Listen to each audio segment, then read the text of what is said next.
न जायते म्रियते वा कदाचिन् नायं भूत्वा भविता वा न भूय अजो नित्यशाश्वतोऽयं पुराणो न हन्यते हन्यमाने शरीरे न जायते म्रियते वा कदाचिन् नायं भूत्वा भविता वा न भूय अजो नित्यशाश्वतोऽयं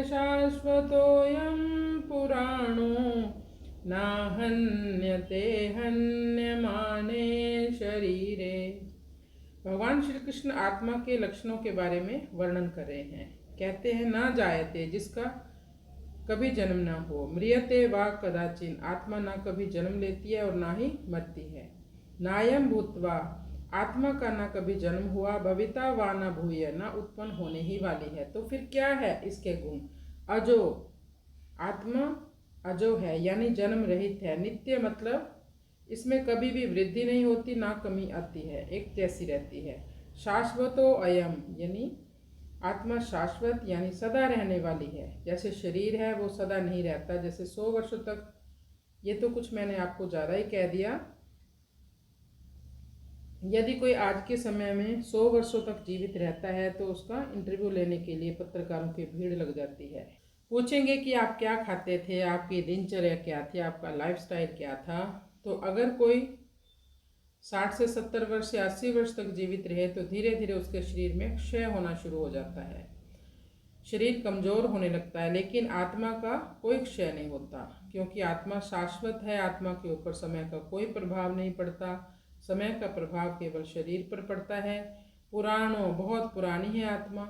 यहाँ कोई सोच सकता है आत्मा पुरानी हो गई तो इसको भी बुढ़ापा आएगा, पर नहीं, आत्मा हमेशा नई बनी रहती है। ना हन्यते, आत्मा शरीर के मरने के बाद भी सदा नवीन बनी रहती है। दुख शोक से परे है आत्मा।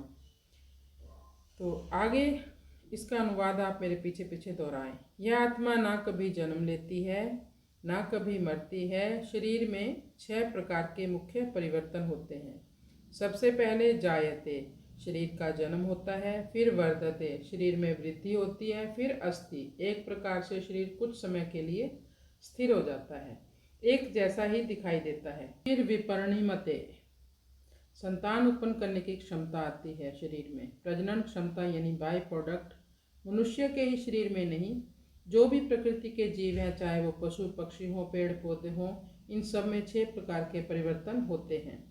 फिर अपक्षयति, क्षय हो जाता है। और आखिर में नश्यति, म्रियते, मृत्यु को प्राप्त हो जाता है। यद्यपि इन 6 अवस्थाओं से होकर ये शरीर गुजरता है, पर आत्मा पर इसका कोई प्रभाव नहीं पड़ता। आत्मा हमेशा निर्लेप रहती है। आत्मा शाश्वत है, दुख शोक आदि से परे है आत्मा। कृष्णाय वासुदेवाय हरये परमात्मने प्रणतक्लेशनाशाय गोविंदाय नमो नमः।